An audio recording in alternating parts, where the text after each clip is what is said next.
Remember Ann-Margret, who is said to have nearly ruined the marriage between Elvis and Priscilla Presley. At the zenith of her fame, Ann-Margret acted as a compelling force drawing the gaze of the media due to a series of romantic speculations with the soon-to-be-wedded actor Elvis Presley. However, for some reason, Ann-Margret let go of his hand to find peace. This led to many people wondering about her quiet life later. In this video, we will reveal Ann-Margret's real-life story and the hardships she had to go through. Get ready to start this journey. Ann-Margret's journey to the United States from Sweden unfolded against the backdrop of World War II. Her father, Carl Olsen, made the initial move when Ann-Margret was merely a year old, driven by concerns about the wartime hazards that might pose a threat to his family. This decision left Ann-Margret and her mother, Anna Olsen, behind in Sweden. The separation endured until Ann-Margret was 6 years old, when the family was joyously reunited as she and her mother joined Carl in the United States. The relocation marked a significant chapter in Ann-Margret's life, thrusting her into a new country with its own set of challenges. Not only did this move uproot her established life, but it also presented the obstacle of adapting to a language she did not speak. Undeterred by these challenges, the future actress displayed resilience, emphasizing her determination to fit in. Ann-Margret shared with reporters that she tackled the language barrier head-on, stating, "I just studied harder because I didn't want to seem different from anyone else." Remarkably, her efforts not only facilitated her assimilation, but also led to unexpected successes, including winning several spelling bees. Despite acclimating to her new life and embracing the language, Ann-Margret remained deeply connected to her Swedish heritage. In an interview with Wonderlust, she affirmed her strong identification with her Swedish roots, saying, "Of course, I identify as Swedish. Of course." This statement reflects her enduring bond with her cultural origins, underscoring the importance of her Swedish identity even as she navigated the challenges and opportunities of her life in the United States. While Ann-Margret didn't serve in the military, she became entwined in the tumult of the Vietnam War through her involvement with the USO, United Service Organizations. In 1966 and 1968, she undertook 2 significant tours to Vietnam, performing for American troops stationed in the war-torn country. This endeavor held profound importance for her and became an integral part of her career. Her first tour materialized in response to a petition signed by soldiers who fervently requested her presence. In her autobiography, My Story, Ann-Margret emphasized that she perceived the trip as a moral responsibility, a debt owed to both the soldiers and America. Despite the perilous conditions of the war, she remained resolute, declaring, "Nothing could deter me." The tour took her to various locations across Vietnam, where she often performed against the backdrop of gunfire. One memorable incident occurred during a helicopter journey to a new destination when combat erupted beneath her. Instead of succumbing to fear, Ann-Margret recounted feeling shielded by soldiers who formed a human barrier around her. In her own words, she asserted, "I was never scared in 1966 or 1968. Crucially, Ann-Margret doesn't regard her contributions as extraordinary, but rather as a duty.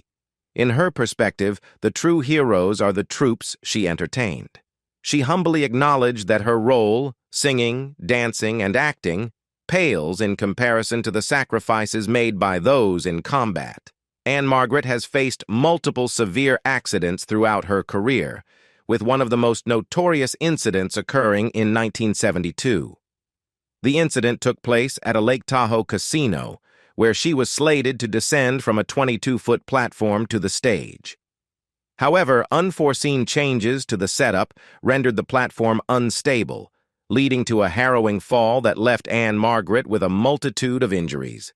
In her autobiography, My Story, Ann-Margret recounted the aftermath of the accident, describing the extent of her injuries in vivid detail.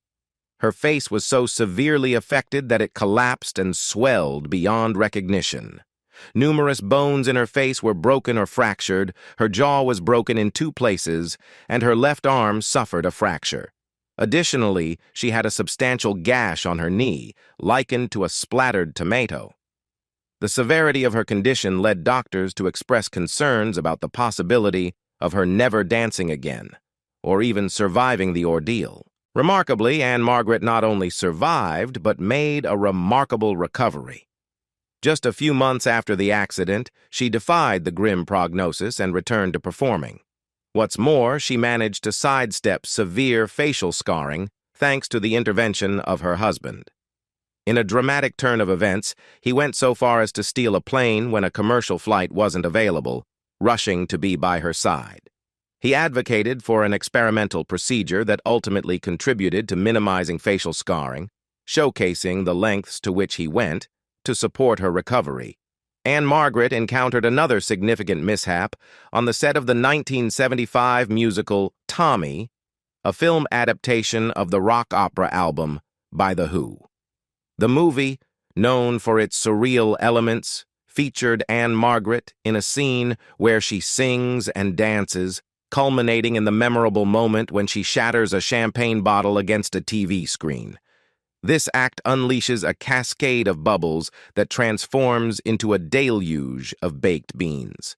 Despite the whimsical nature of the scene, filming proved to be quite messy and time-consuming, requiring a full day of shooting. However, the challenges went beyond the inherent messiness. Ann-Margret suffered an injury during the scene that led to her immediate hospitalization.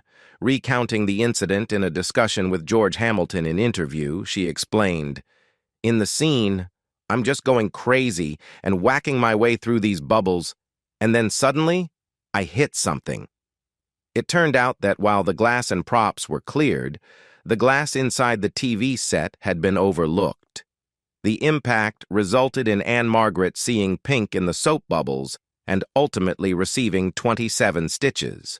Despite the severity of the injury, Ann-Margret displayed remarkable resilience.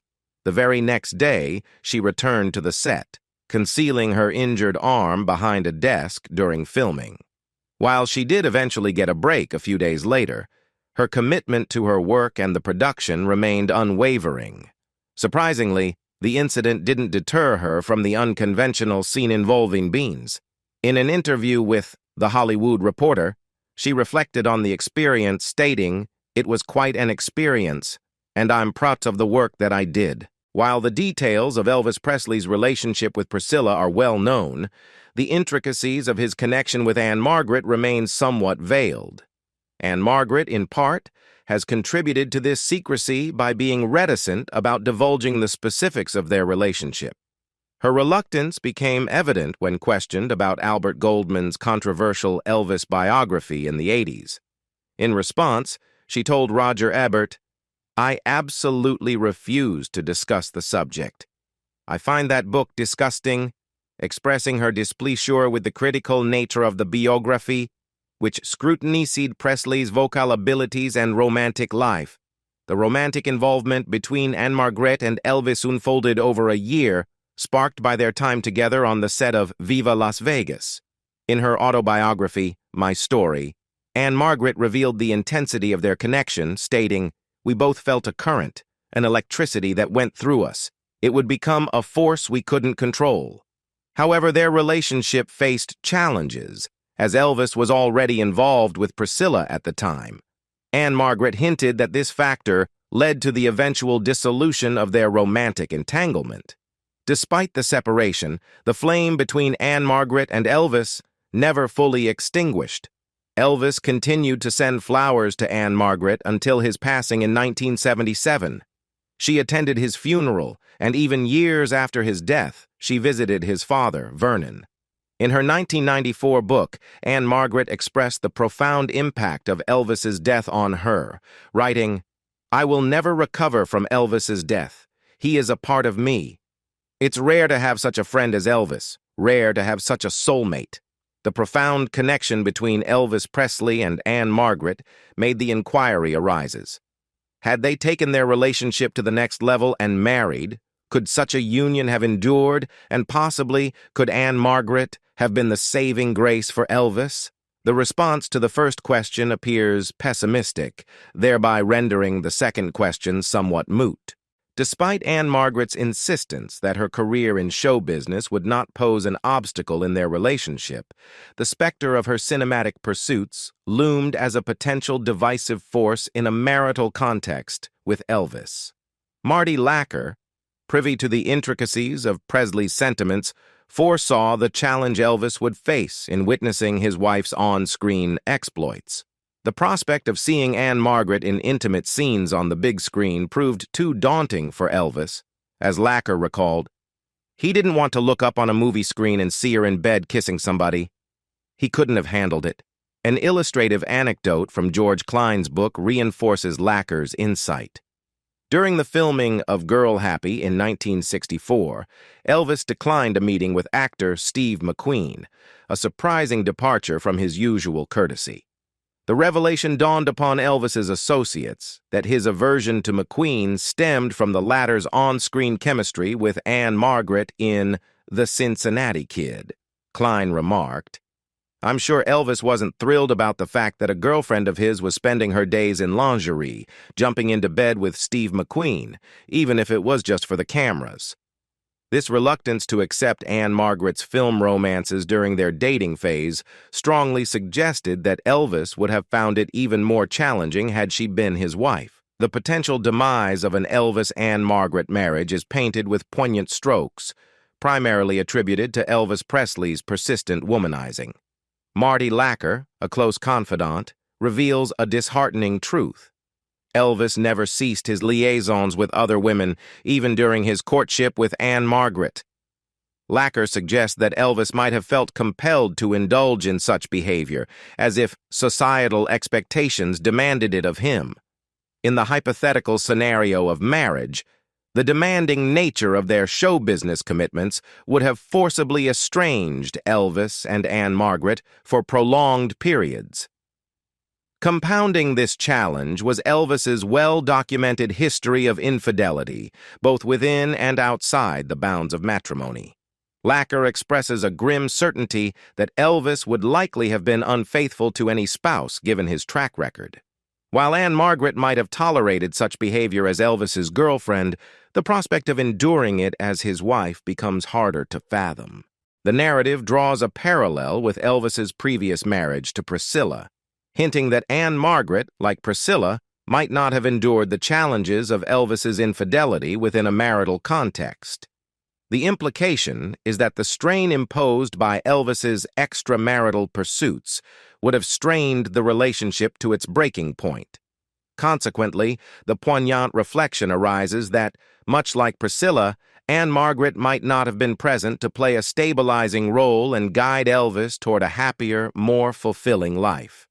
In the final contemplation, the narrative paints a somber picture where Ann-Margret is relegated to the sidelines, much like everyone else, witnessing the gradual self-destruction of a person she deeply loved.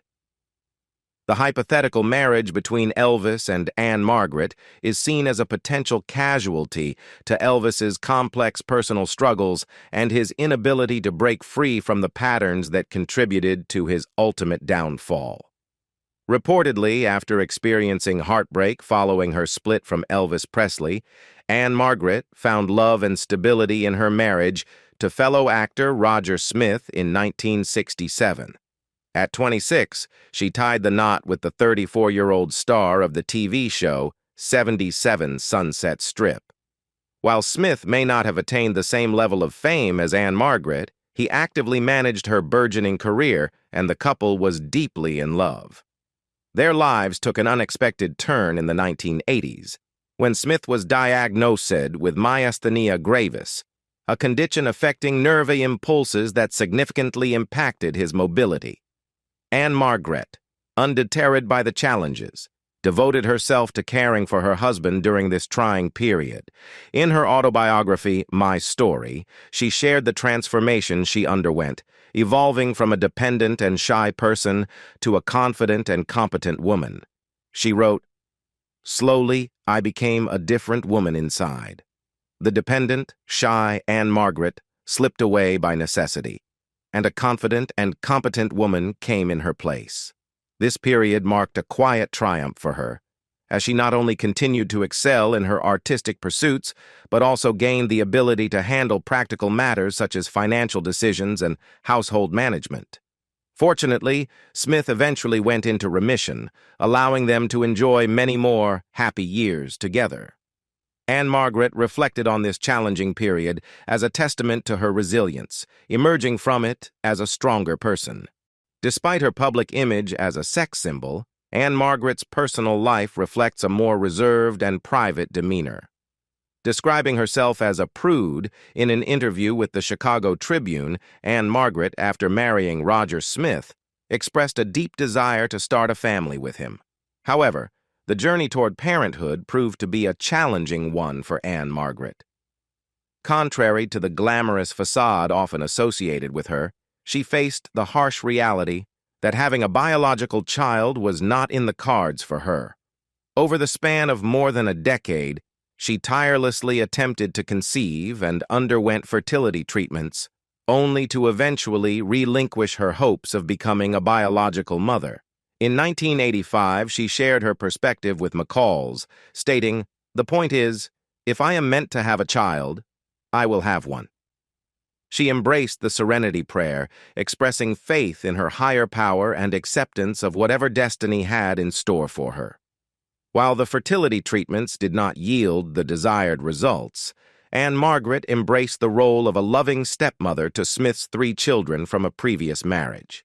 Playfully referring to herself as their wicked stepmother of the West, in an interview with Interview magazine, she demonstrated her affection for them.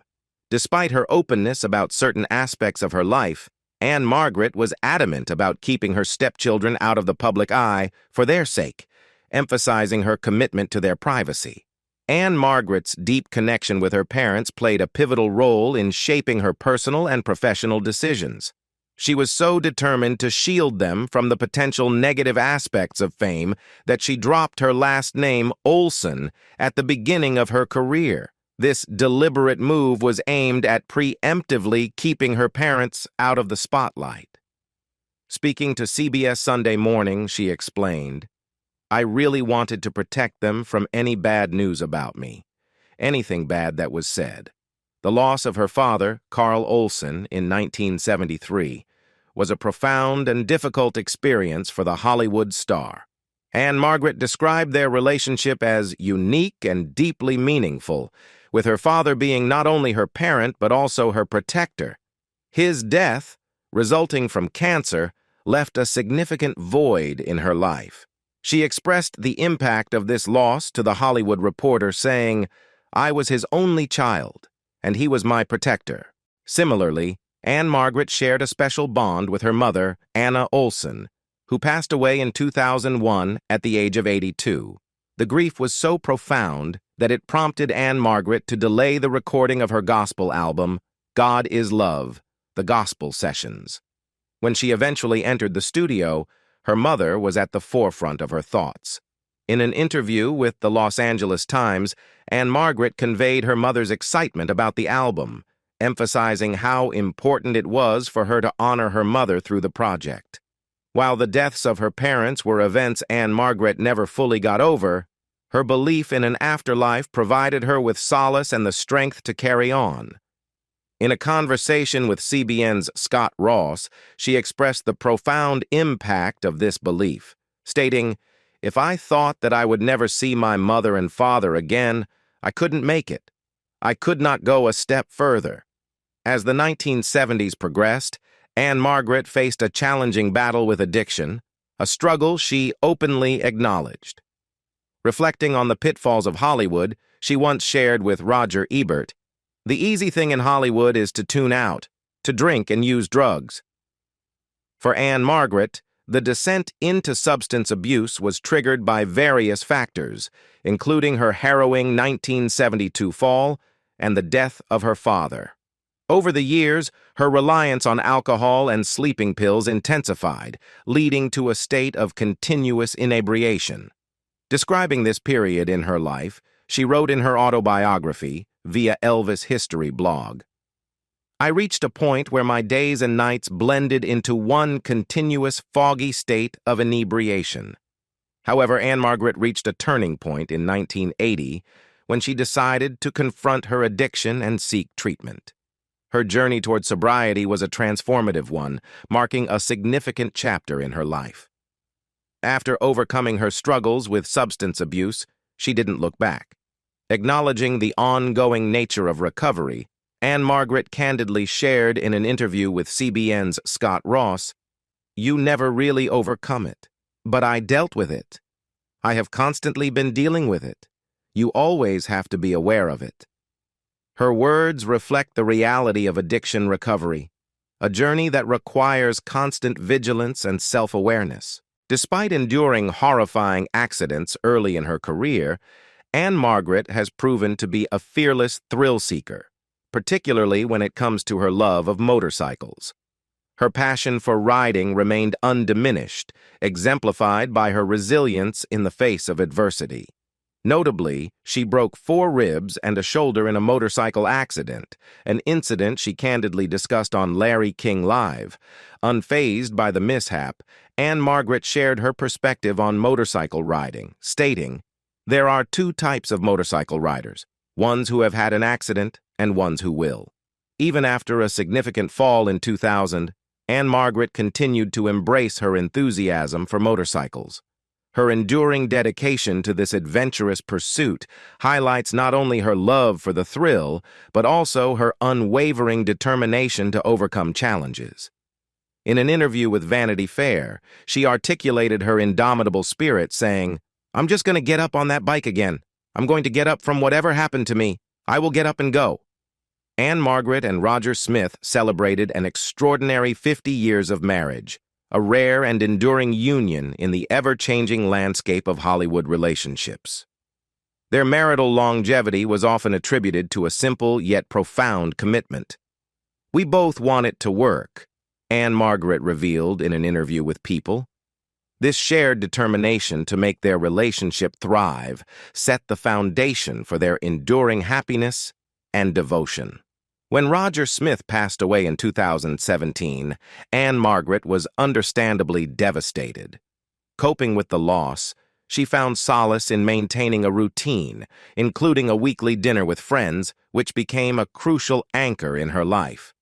Additionally, she threw herself into her work, recognizing it as a therapeutic distraction. In her own words to Page 6, she emphasized the importance of active participation in life, saying, "You're not dead when you reach a certain age. You have to keep living and not sit at home and watch TV alone. You have to participate." Since Smith's death, Ann-Margret has remained active in her career, taking on roles in various film and television projects, including a notable 2-episode guest arc on The Kaminsky Method and the film Queen Bees. Despite her busy schedule, the memory of her late husband remains deeply ingrained in her heart. In an interview with Closer Weekly, a source revealed that Ann-Margret allows herself moments of sadness while cherishing the years they spent together. She remains hopeful, believing that Roger Smith is still watching out for her. Are you curious about Ann-Margret's current life? In 2018, Ann-Margret made a guest appearance on the popular television series The Kaminsky Method. In this role, she portrayed Diane, a character who is a widow and is presented as a potential love interest for Norman, played by Alan Arkin, who is also recently widowed. This marked a notable addition to Ann-Margret's extensive career in the entertainment industry. Moving forward to May 14, 2022, Ann-Margret received significant recognition for her contributions when she was awarded an honorary doctoral degree in humane letters by the University of Nevada, Las Vegas.